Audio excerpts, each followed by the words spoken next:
You know, inspiration is a slippery little sucker and it can swoosh right on past us. And no matter how enlightened we think we are, we get into this space of like arguing with spirit.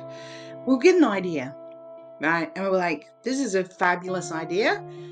I reckon it'd be really good for me.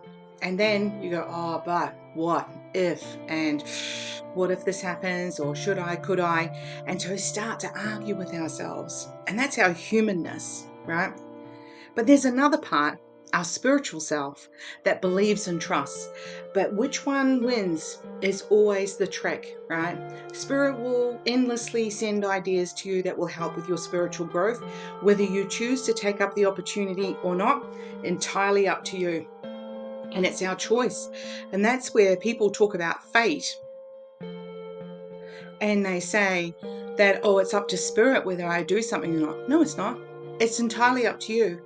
If spirit inspires you about some amazing concept or amazing idea and you don't do it, that's you.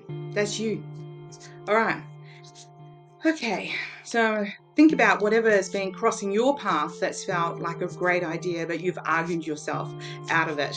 Okay. Or someone else has argued you out of it, which is even worse, right? You know the deal. I'm going to pick 3 cards, the left, the right, and the middle. Lefties. The Emperor. So this guy is looking pretty happy on his little beanbag and he's chilled out. He knows, he has a sense of the past and of wisdom and of what needs to happen. And so he is also very connected. You can see this ray of light shining down on him. And he knows what he holds in his hand. He holds the bishop. He holds the potential. He holds the key to success.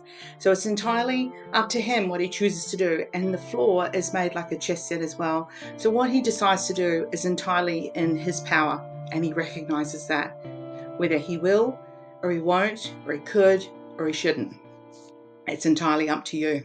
Righties, if you pick the right card, for the Knight of Cups. And, you know, notice he didn't come for Valentine's Day. Just saying. So here he is. He's got the roses in his hand. He's kind of like Prince Charming. And the horse is in the background. There's kind of a strength about this guy, but he also has an understanding of how to utilize his emotions for upliftment of other people. And this is you. This is your ability to recognize that it's what you give out to other people. Is how you interact with other people that can make a difference in your relationships. We have a tendency to blame other people that their behavior is creating the burden, but it's actually entirely, again, up to us. Middle card. Well, 3 of Cups. This is, you know, I always think it's the ladies looking at the stars, looking at the Southern Cross kind of upside down, but I feel like this is like finding your people. So if you pick this middle card, there's a sense of you finding new friends, there's a sense of you spending time or finding a way to spend time with people that uplift you and also take you away from the norm. And, you know, you kind of, I want to say your witch's brew, but you know it's kind of the wrong words, but kind of like your people that get where you come from and your thoughts and your concepts. And it feels really good. It feels good to be around people that get you, right? And it's a really kind of a spiritual connection. You know that thing where you can just look at someone and they know exactly what you're thinking? That's that kind of energy. And we all want relationships like that, don't we? So if you pick that middle card, that's an energy that's coming towards you.